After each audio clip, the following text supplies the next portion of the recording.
네, 인류 역사는 지금껏 신에 대한 이해와 입장에 따라서 흘러왔다 해도 과언이 아닙니다.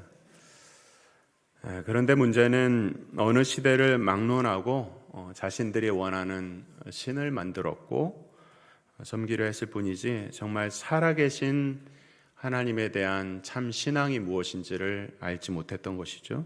그래서 중세 이전에는 인간이나 인간보다 더 힘이 센 그런 초월자를 생각하면서 힘센 신을 동경하고 추앙했습니다. 대표적인 것이 이제 고대 그리스의 로마 신화가 그럴 수 있고요. 그리고 나서 이제 중세를 넘어서서는 이제 모든 이런 어떤 초월적인 신을 믿지 않고 인간이 중심이 된 그런 인본주의 시대가 열리게 됩니다.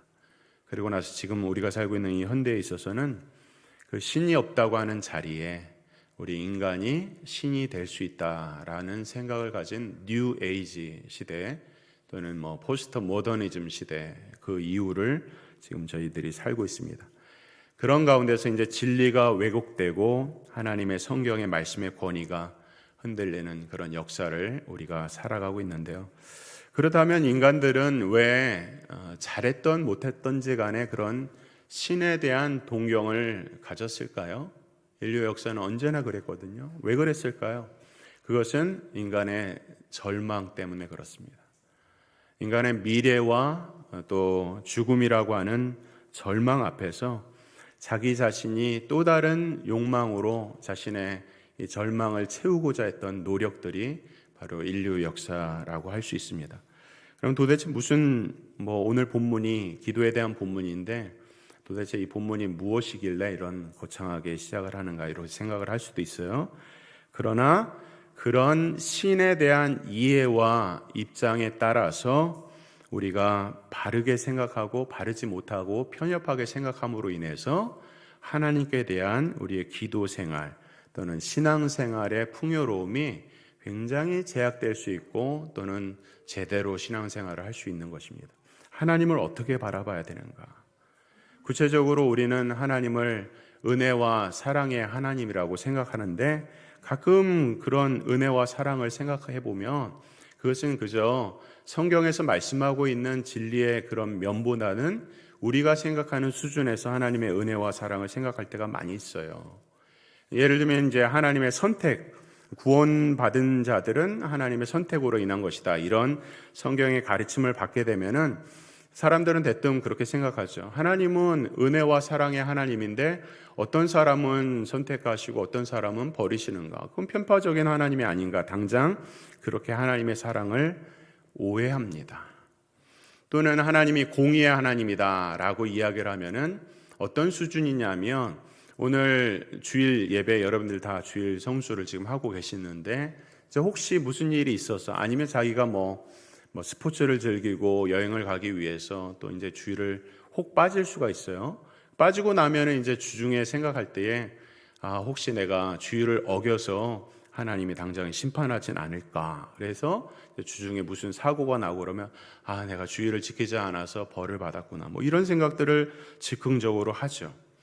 그런 것들은 결국은 하나님의 사랑과 공의를 우리의 수준과 형편대로 이해하는 것입니다. 사람은 어떻습니까? 사람은 어떤 것을 주면 그만큼 받고 또 내가 이만큼을 당했으면 이만큼 갚아야 되는 그런 식의 생각이에요.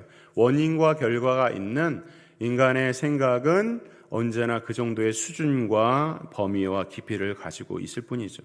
그래서 우리가 믿음을 잘 지키면 복을 받고 믿음을 잘 지키지 못하면은 율법을 어기면 반대로 벌을 내리시는 하나님. 물론 이제 근본적으로는 그렇게 말할 수 있지만 그 정도의 수준, 우리가 생각하는 수준의 사랑과 공의를 생각하는 것은 착각 중에 착각인 것이죠. 그런 것들은 결국 세상의 가르침으로 인한 것입니다. 그리스 로마 신화 잠깐 얘기했지만 그리스 로마 신화에 나오는 신들, 예를 들면 번개의 신, 천둥의 신 해갖고 이제 제우스 같은 신을 이제 어렸을 때 그리스 로마 신화 이런 것들 보면서 이제 아이들이 읽고 우리도 배우고 이렇게 자랐단 말이죠.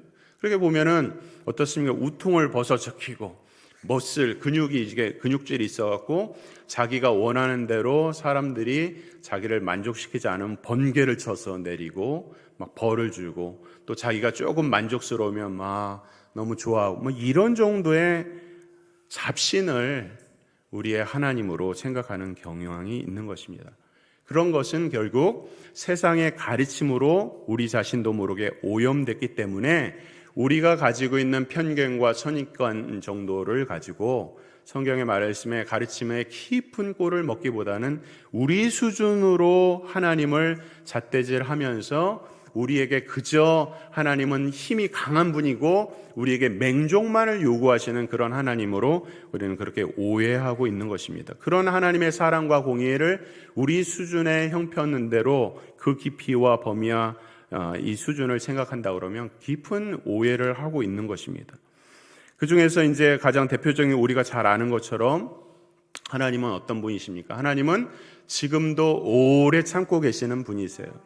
사랑과 공의가 충만하신 하나님께서는 당장의 이 세상을 심판해도 부족함이 없지만 단 한 사람의 영혼이라도 우리를 구원하시기 위해서 지금까지 오래 참고 이 세상을 보존하시고 어떻게 하든지 당신의 사랑하는 백성들을 모으시는 오래 참으시는 사랑과 공의의 하나님이라고 하는 것입니다.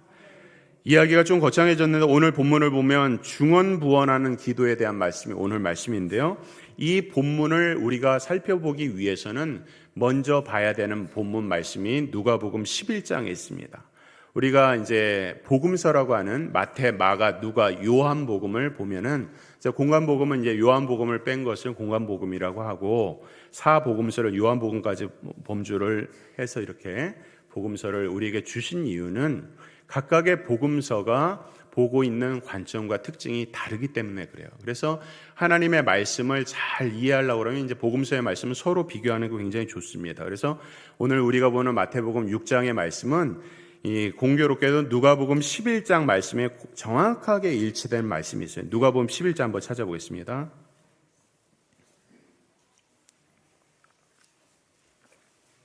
누가복음 11장 2절 말씀, 제가 가진 신약성경 112페이지에 있습니다. 누가복음 11장 2절부터 8절까지 보는데요. 다 찾으셨죠? 우리 현대에는 이제 미디어가 발달하다 보니까 성경책을 혹시 안 갖고 오고 계시는 분이 계실지 모르겠어요. 주일날 오실 때는 꼭 성경책을 가지고 오셔야 합니다. 누가복음 11장 2절부터 8절 말씀 보시면 2절에 예수께서 이르시되 너희는 기도할 때에 이렇게 기도하라, 이렇게 하면서 이제 우리가 아는 주기도문의 말씀이 4절까지 나와 있죠.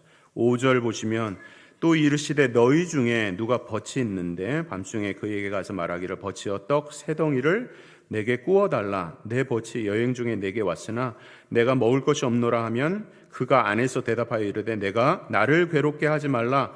문이 이미 닫혔고 아이들이 나와 함께 침실에 누웠으니 일어나 내게 줄 수가 없노라 하겠느냐?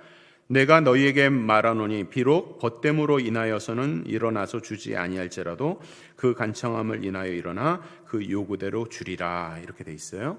그러니까 마태복음 오늘 우리가 보는 말씀과 누가복음 11장 말씀은 공교롭게 똑같은 말씀이에요. 다만 순서가 다릅니다.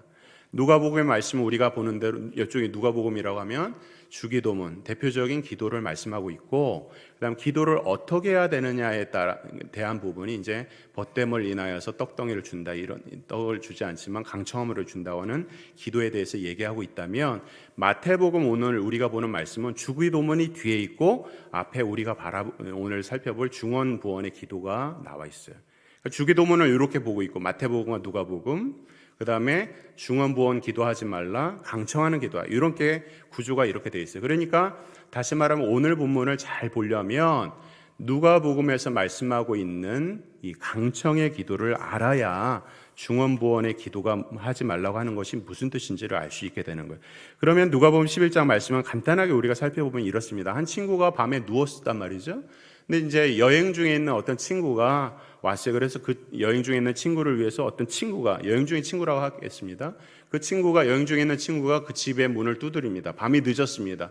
온 식구가 다 같이 자고 있습니다. 그 당시에 이 주택 구조는 지금같이 아파트 이런 구조가 아니라 이제 큰 위에 이런 슬래트 같은 거를 위에 판을 이렇게 대고서 네모나게 되어 있는 집에서 다 이렇게 누워 있게 되면은 각각의 방이 있다기보다는 서로가 이제 누군가 밖에서 눈을 두드리면은 다 알아들을 수 있는 그런 넓은 그런 협소한 공간에 서로 식구가 잠을 자야 되기 때문에 누군가가 밤에 와서 잠자고 있는데 두드리면 온 집안 식구들이 다 깨는 그런 구조였던 것이에요. 근데 문을 두드립니다. 그러니까 밤이 늦었으니까 문을 열어주지 않는데 그 친구가 계속해서 문을 두드리는 거예요. 그러니까 이제 이 친구가 자다가 너무나도 화가 나죠. 그런데도 불구하고 정말 너무한다 하면서 그 친구의 노크 소리를 무시하고 계속 자려고 하는데 그 친구가 아랑곳하지 않고 계속해서 들은 척도 않은 이 친구에게 자신의 뜻을 관철시키기 위해서 문을 계속 두드리는 거예요. 그러니까 이 누워있던 친구가 생각할 때는 이대로는 잠을 못 자겠구나 생각하는 거예요. 이게 그냥 잠깐 지나갈 문제가 아니구나 해서 문을 열어주는 거예요. 그러면서 8절 말씀에 비록 벗됨으로 인하여서는 일어나서 주지 아니할지라도 그 간청함으로 인하여 일어나 그 요구대로 주리라 말씀하고 있어요. 이 말씀은 친구이기 때문에 문을 열어준 게 아니라 친구임에도 그렇게 선을 넘는 이 녀석이 너무 괘씸하지만 이대로는 이 강청함에 대해서 그냥 우리가 이렇게 문을 닫고서 그냥 무마시킬 수 없다는 것을 알기 때문에 너무 뻔뻔한 요구를 하고 있기 때문에 강하게 요구하기 때문에 이거를 들어줄 수밖에 없다 하는 것이 기도라는 거예요. 지난 시간 우리는 기도를 이렇게 정의했어요. 거지의 손이다. 그래서 거지가 구걸을 하면서 자기가 구걸하는 것을 자랑하지 않지 않습니까? 그러니까 그렇게 자기의 자존심을 내려놓고 하나님 앞에 기꺼이 나가는 것이 기도라고 한다면 오늘 이 말씀 강청의 기도는 거지의 손이 아니라 자식의 손에 대한 말씀을 하고 있는 거예요. 피조물로서 창조주께 나가는 자세를 우리가 이 거지의 손에 대한 기도로 우리가 얘기를 할 수 있다면 오늘 이 강청하는 기도는 철부지 자식이 사랑하는 부모에게 무례하지만 그것이 너무 어이가 없지만 그래도 자기의 부모라고 믿고서 나아가는 그런 자세를 말씀하고 있어요. 그래서 이어지는 11절부터 13절의 말씀에 이런 말씀을 하죠. 너희 중에 아버지 된 자로서 누가 아들이 생선을 달라 하면 생선 대신에 뱀을 주며 알을 달라 하는데 전갈을 주겠느냐. 너희가 악할지라도 좋은 것을 자식에게 줄 줄 알거든 하물며 너희 하늘 아버지께서 구하는 자에게 성령을 주시지 않겠느냐 하시니라. 이 말씀 무슨 말씀이냐. 기도라고 하는 것은 강청하는 것이 기도인데 마치 철부지 자식이 부모에게 떼를 쓰는 것과 같이. 왜냐하면 왜 떼를 씁니까? 자기 아버지이기 때문에 너무 정당하게 요구를 하는 것이라는 거야. 자식이 부족하고 실수가 많고 허물이 많고 못났어도 자식이기 때문에 아버지에게 기꺼이 나가는 이런 것이 바로 강청하는 기도다라고 말씀을 하고 있어요. 다시 건너가서 마태복음의 본문을 보면 마태복음에서는 중언부언을 하지 말라 말씀하고 있어요. 중언부언의 뜻을 먼저 알아야 되는데 여기 보면 본문에는 말을 많이 하여야 들으실 줄 생각한다 해서 중언부언이라고 하는 것을 단순하게 말을 많이 하고 길게 하는 정도로 생각할 수 있는데 그것을 넘어섭니다. 원문에서는 중언부언에 대해서 뭐라고 하냐면 같은 말을 계속하는 것, 더듬거리는 것, 짓거리는 것 이렇게 번역이 돼요. 그래서 한글 성경으로 번역된 것 많은 말을 하여야 들으실 줄 생각한다 하는 것은 많은 말을 하고 장황하게 하는 것, 더듬거리면서 의미 없는 말들을 계속해서 많이 함으로 인하여서 쌓아가는 것. 다시 말하면 지성이면 감천이란 식으로 기도의 시간을 계속해서 쌓아가는 거예요. 그래서 하나님과의 관계도 없고 누구를 위한 대상의 기도도 아니고 계속해서 자기가 무슨 말을 하는지도 모르지만 더듬거리면서 계속 말을 많이 하고 반복하고 장황하게 떠드는 것. 이것을 바로 중언부언이라고 그래요. 이런 기도가 언제 있었습니까? 샤머니즘 시대가 풍부했던 우리나라, 지금도 저쪽 깊은 산골에는 이런 기도를 하는 사람들이 있어요. 정한 수를 떠놓습니다. 깨끗한 물을 떠놓고 나서 하얀 속옷을 입고 우리 어머니들이 산에서 아니면 나무 밑에서 두 손을 모아서 비나이다 하는 거예요. 지성이면 감천이라고 해서 100일 기도를 하지 않습니까? 100일 기도를 하고 마치는 그 마지막 날 99일까지도 기도하면 안 되고 100일까지 지성이면 감천이라는 식으로 계속해서 치성을 쌓으면 때가 돼서 그것이 누구든 상관이 없어요. 산신령이든 나무신이든 돌신이든 상관이 있고 뿅 나타나서 자기의 정성을 보아서 자기의 간구하는 것을 들어준다는 식의 기도가 바로 오늘 중언부언의 기도라고 하는 거예요. 이런 기도는 살아계신 하나님께 하는 기도가 아니라 죽은 잡신들에게 하는 기도예요. 주문을 외우는 거죠. 오늘도 불교에서 목탁을 두드리면서 주문을 외우고 로마 가톨릭에서 염주를 돌리면서 주문을 외우는 것들 다 반복하고 장황하게 떠들어서 자기 정성을 모으는 식의 그런 간구를 저들은 기도라고 이야기를 하고 있죠. 그러나 오늘 우리에게 누가복음에서 말씀하고 있는 기도, 강청하는 기도는 자식이 아버지한테 나가서 때를 쓰는 그런 대범하면서도 정당하는 아버지에 대한 기도, 아버지를 향한 기도가 되는 거예요. 왜 아버지께 이렇게 때를 쓰고 정당하게 강하게 항변을 할 수 있죠? 우리 아버지이기 때문에 그래요. 자식이라고 하는 정당성을 가지고서 아버지의 그 풍요로움을 알기 때문에 아버지께 가면 잃어버린 탕자가 아버지께 가면 내 집에는 살찐소가 있다는 것을 아는 것과 같은 그런 마음으로 아버지께 나가는 것이 오늘 이 강청하는 기도라고 하는 거예요. 그렇다면 중언부언하는 사람들 계속해서 배불거리면서 반복하면서 장황한 말을 하는 이유는 뭘까요? 자기와 하나님 아버지가 아무런 관계도 없는 거예요. 아버지를 풍요로운 하나님으로 경험하지 못했던 것이죠. 그냥 그리스 로마의 신처럼 힘이 세서 무엇인가 자기에게 갖다 바쳐야지 만족을 하고 그렇지 않으면 그냥 번개를 내려서 벌 주는 그런 식의 하나님으로 이해하기 때문에 계속해서 정성을 쌓고 무슨 말을 하는지 상관이 없어요. 시간을 들여서 계속해서 정성을 쌓는 거예요. 40일 금식 기도를 하면서 하루라도 빠지면 큰일이 나고 무슨 특별한 기도 시간에 하루라도 빠지면 큰일이 나는 거예요. 왜? 정성이 깎이니까. 우리의 신앙생활은 정성을 쌓는 게 아니에요. 매번 강조합니다. 정성으로 쌓는 것이 신앙생활 아니에요. 여러분들 정성으로 구원받았습니까? 그렇게 구원받을 사람이 있어요? 아무도 없어요. 자기의 노력으로, 행위로, 자기의 정성으로 구원받을 사람이 있습니까? 아무도 없어요. 하나님 우리를 왜 구원하셨어요? 하나님과 관계를 맺으라고. 하나님이 누구신지를 알고 나를 구원하신 그 하나님은 어떠한 사랑을 베푸셨고 어떻게 우리를 풍요롭게 인도하시는지 그 하나님과의 관계를 마태복음 산상설교에서 내내 제가 부임해서 몇 개월간 계속 하나님과의 관계를 이야기하고 있는 거예요. 관계. 하나님과의 관계가 상실된 어떤 찬양도 기도도 말씀도 예배도 봉사도 선교도 전도도 불가능해요. 근데 그걸 하고 있단 말이에요. 사람들은. 우리의 신앙을 잘 돌아봐야 돼요.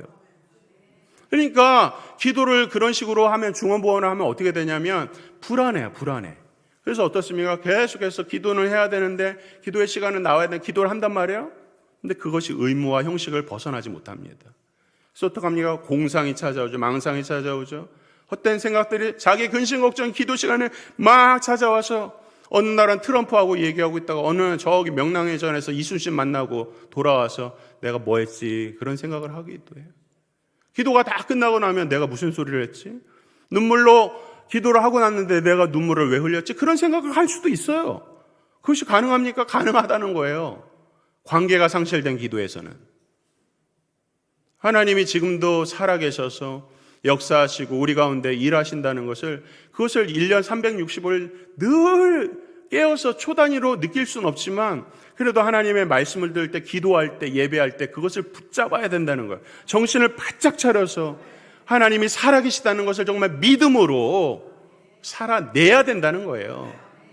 왜냐하면 하나님은 그냥 저급한 그런 하나님이 아니라 힘만 센 하나님이 아니라 우리를 얼마나 풍요롭게 인도하시는 그 하나님이 그 축복의 문이 열려 있는데 우리는 우리의 수준으로 하나님을 생각해서 그 편견과 선입견을 가지고 하나님 앞에 나가서 이렇게 기도하고서 하나님 내 기도 안 들어주셨으면 어떡하지? 이런 기도와 정말 하나님께 상달될까? 그렇게 의미 없는 시간들을 보내니까 우리는 계속해서 또다시 중언부언하는 기도로 나아가는 거예요.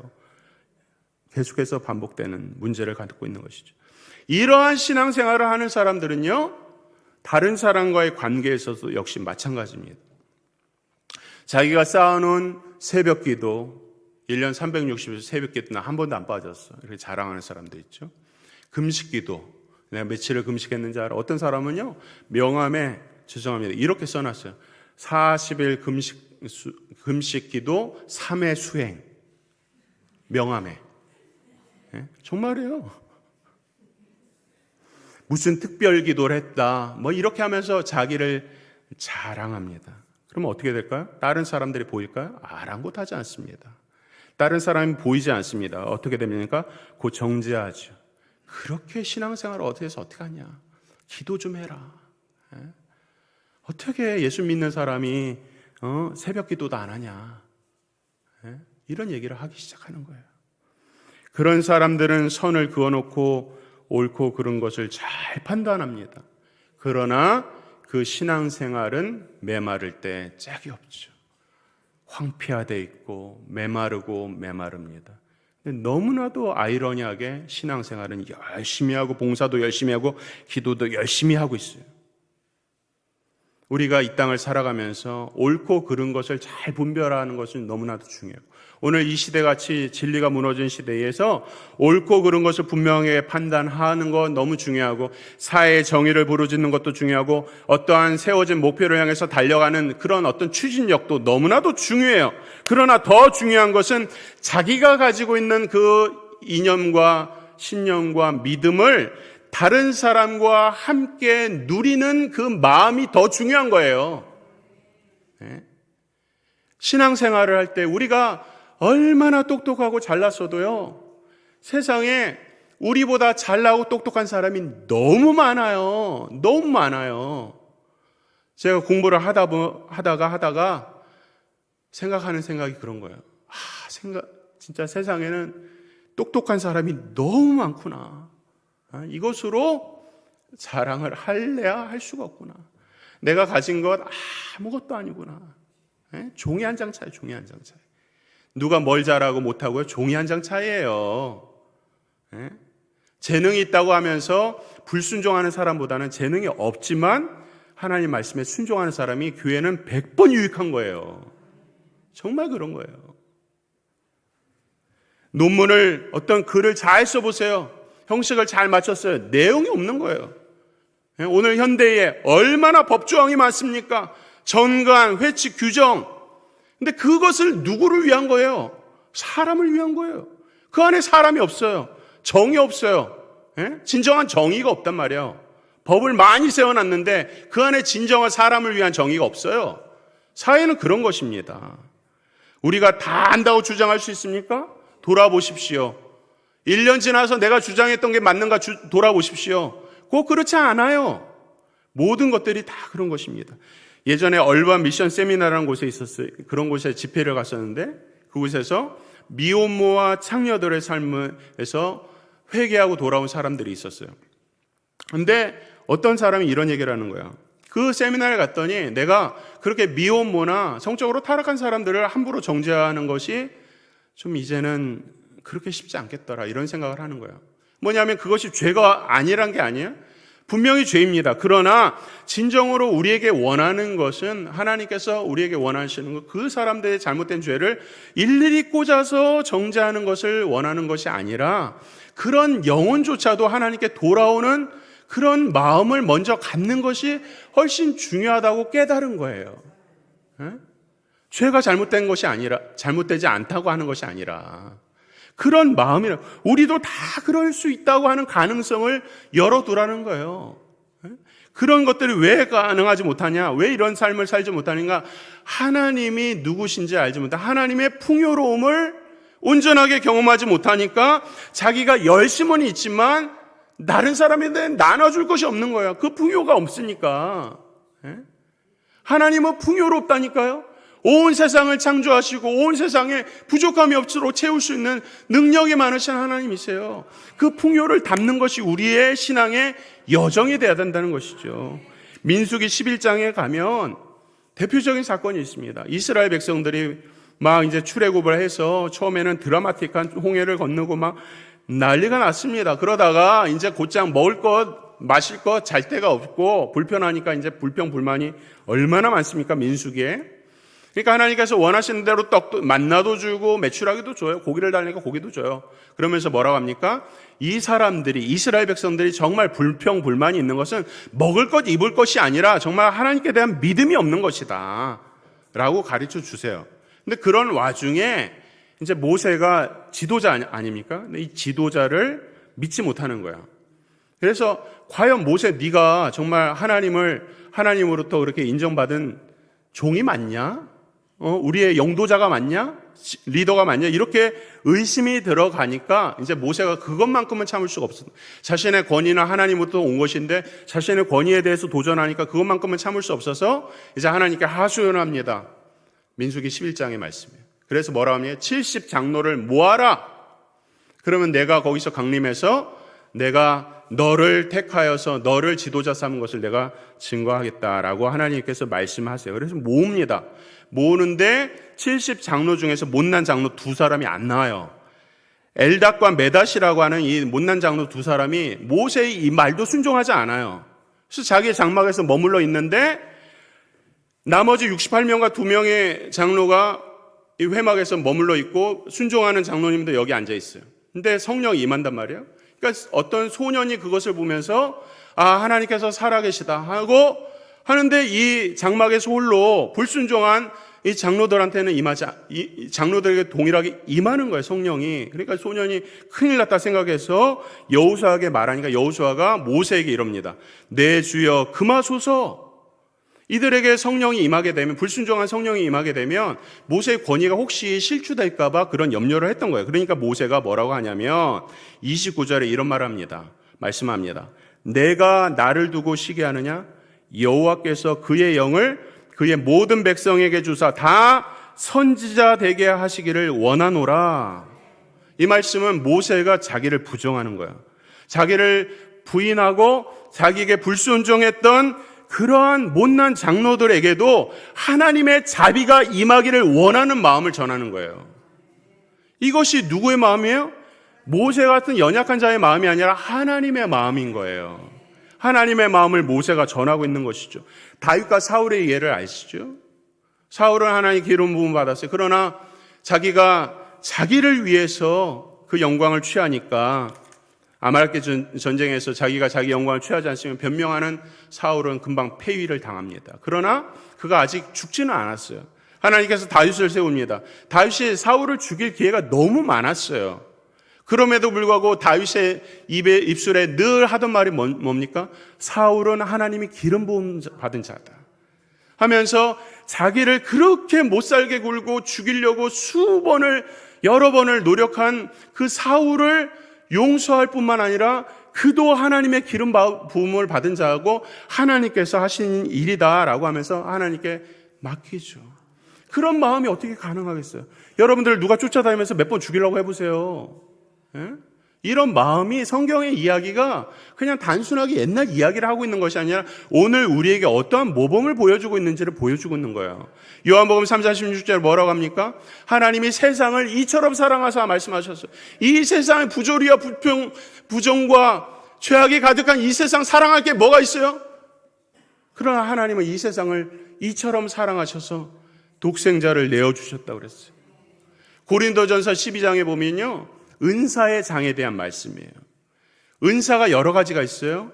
말씀을 잘 전하는 은사, 기도하는 은사, 구제하는 은사, 돕는 은사, 봉사, 쓰레기 줍는 은사, 찬양 잘하는 은사, 가장 좋은 은사들이 많이 있어요. 근데 그 은사가 하나님의 교회를 위해서 일할 때, 하나님의 교회를 세울 때만이 그 은사를 우리는 영적 은사라고 불러요.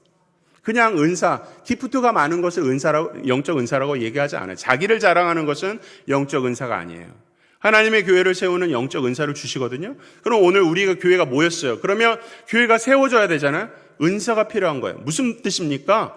우리로서는 하나님의 교회를 세울 수가 없는 거예요. 말씀도 흥왕해야 되고, 기도에 불도 붙어야 되고, 성령도 뜨겁게 역사해야 되고, 서로 도와야 되고, 나눠야 되고, 긍휼과 자비와 서로 권면하고 건의하는, 봉사하는, 또 전도하는, 선교하는, 구제하는 이런 은사가 없이 하나님의 교회가 세워지지 못해요. 그러니까 우리의 연약함을 아시는 하나님께서 은사를 부어주시는 거야, 성령으로. 그 은사는 우리의 것이 아니라 하나님이 주셔서 하나님의 교회를 세우시는 거예요. 그런데 우리는 그 은사를 가지고 뭐예요? 자랑하죠. 너 방언도 못하냐? 너 예언도 못하냐? 물론 이거 뭐 신학적으로 다른 얘기지만 성경에 나와 있는 그 수많은 은사들을 자기 것으로 자랑하죠. 자기의 재능이라고 믿는 거예요. 그러나 이 은사는 하나님께서 우리 인생들을 불쌍히 여길 뿐만 아니라 하나님의 교회를 불쌍히 여기셔서 간섭하시는 하나님의 풍요로움이에요. 하나님께서 풍요로운 간섭으로 하나님의 교회를 세우기 위해서 은사를 부릴 듯 일으켜 세워주시는 거예요. 그래서 교회가 뭐가 필요하다? 은사를 구하시라는 거예요. 하나님이 채워주세요. 그러면 이 은사를 가지고서 우리가 우리를 자랑할 수 없죠. 그래서 고린도전서 12장을 넘어와서 13장에 뭐라고 합니까? 마지막 은사, 가장 최종적인 은사 뭘 말해요? 사랑을 말씀하죠. 사랑이 없으면 일만 방언을 말해도 아무것도 아니다. 말씀을 아무리 잘 전하고 전도를 열심히 하고 돈이 많고 교회를 세워서 무엇인가를 해도 사랑이 없으면 아무것도 아니다. 그거 다 하나님이 주신 거다 라고 말씀하고 있는 거예요. 그렇기 때문에 우리가 서로 그리스도 안에서 지체가 됐는데 누가 조금 더 잘할 수 있고 또 누가 조금 더 재능이 있을 수 있어요. 그러나 그것으로 재단제를 할 수 있습니까? 시체를 넘어가는 일을 하지 말아야 돼요. 하나님의 풍요로움을 우리가 누리길 원한다면 내가 조금 더 잘할 수 있어요. 그러나 그것으로 다른 사람들 재단제를 하지 말아야 돼요. 정말 이 중언부언하는 기도는 하나님께 대한 태도를 이야기하고 있는 것이고 그 태도가 다른 사람이 그대로 나갑니다. 여러분들 만약에 교회에 웃음이 필요하다고 비판하십니까? 여러분들이 먼저 웃으시라는 거예요. 교회 재정이 부족하다고 말합니까? 먼저 하나님께 헌금하라는 거예요. 전도가 많이 안 된다고 비판하십니까? 먼저 전도하라는 거예요. 그것이 하나님의 풍요로움을 맛본 사람들의 태도와 자세라는 거예요. 성경은 우리에게 기도의 어떤 열심이나 방법 물론 말씀합니다. 그러나 기도의 열심보다 누구에게 기도를 하는 자를 먼저 더 강조를 하고 있어요. 기도의 방법보다는 어떠한 자세로 태도로 하나님 앞에 나가야 되는지를 먼저 말씀하고 있어요. 우리가 어떤 존재냐? 피조물이다. 우리가 하나님의 구속받은 죄의 종이었다라고 하는 것들을 잊지 말고 거룩하신 하나님 앞에 우리가 어떠한 마음으로 나가야 될지 그것을 오늘 우리에게 말씀하고 있어요. 그렇기 때문에 서론에서 말씀드린 것처럼 우리가 하나님에 대해서 너무 편협하고 유치하게 생각해서 우리의 기도 생활이 중언부언으로 끝나버릴 수가 있는 것입니다. 신앙생활은요, 지금도 살아계신 지존자를 경험하는 시간이에요. 지존자를 경험하기 위해서 지극히 존귀하신 하나님을 만나기 위해서 우리는 오늘도 고개를 나의 무릎에 쳐박고 하나님 도와달라고 간구하고 하나님 말씀대로 살기 위해서 내가 힘을 쓰겠다고 하나님 앞에 매달려야 그 부유하고 풍요로우신 하나님을 만나게 되고 그때의 우리의 신앙생활이 그때 비로소 시작되는 거예요. 오늘 이 산상설교의 말씀은 그냥 단순하게 어떻게 살아야 된다를 말씀하고 있는 것이 아니라 정말 하나님을 만난 사람들이 어떻게 살아야 될 것인가. 오늘 우리가 철부지 같지만 하나님 우리가 떼쓰는 기도, 우리가 강청하는 기도 외면하지 않으세요. 이제는 거지에서 자녀로 나가는 거예요. 아버지를 세상의 전부로 알고 있는 자녀와 같이 하나님께 그렇게 매달리고 나아가면 하나님의 풍요로움과 부유함을 오늘 우리 가운데 기꺼이 채워주시겠다 말씀하고 있어요. 놀라운 것은 뭡니까? 철부지같이 나갔다가 이제는 깨닫게 돼요. 아, 내가 이런 기도보다는 이제 하나님의 영광을 위해서 기도해야겠구나. 하나님 왜 나로 이 땅을 살게 하십니까? 내가 이 땅에 사는 이유가 무엇인가? 왜 우리 교회입니까? 왜 이 직업입니까? 왜 이곳입니까? 라고 자기의 정체성과 자기의 사명으로 나가는 적극적인 삶으로 우리가 바뀌게 되죠.